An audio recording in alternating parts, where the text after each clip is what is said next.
नवी मुंबईतील घणसोली बस डेपोमध्ये आग लागलेली आहे। आगीमध्ये 4 बस जळून खाक झाल्याचं कळतंय।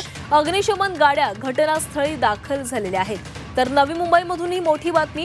नवी मुंबईतील घणसोली इथं बस डेपोमध्ये ही आग लागलेली आहे आणि आगीमध्ये 4 बस जळून खाक झाल्या। हे दृश्य आपण बघतोय, घणसोली बस डेपो मधली दृश्य आहेत। अचानक या इथे उभ्या असणाऱ्या बसेसना आग लागली आणि यामध्ये 4 बस जळून खाक झालेल्या आहेत। आजूबाजूला इतरही बसेस उभ्या आहेत, त्यामुळे आणखीनच भीती व्यक्त केली जाते। आणि या संदर्भात अधिक बोलणार आहोत आमच्या प्रतिनिधी स्वाती नाईक आपल्या सोबत आहेत। स्वाती, घणसोली बस डेपो मध्ये ही आग लागलेली आहे, आगीचं नेमकं कारण काय आणि आजूबाजूला आणखी काही बसेस दिसतात, त्यामुळे धोकाही निर्माण झालाय।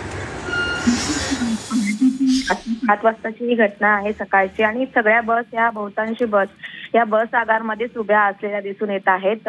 त्यामुळे या बसेस आजूबाजूला उभ्या असल्यामुळे ज्या बसला पहिल्यांदा आग लागली त्या आगीच्या विळख्यामध्ये अजून 4 बसेस जळताना जळाल्या आहेत। यामध्ये अग्निशमन दलाला पाचारण करण्यात आलं आहे आणि तात्काळ अग्निशमन दलाने तिथे पाण्याचा फवारा केलेला आहे, परंतु तरी देखील 4 बसेस या आगीच्या भक्षस्थानी पडलेल्या आहेत।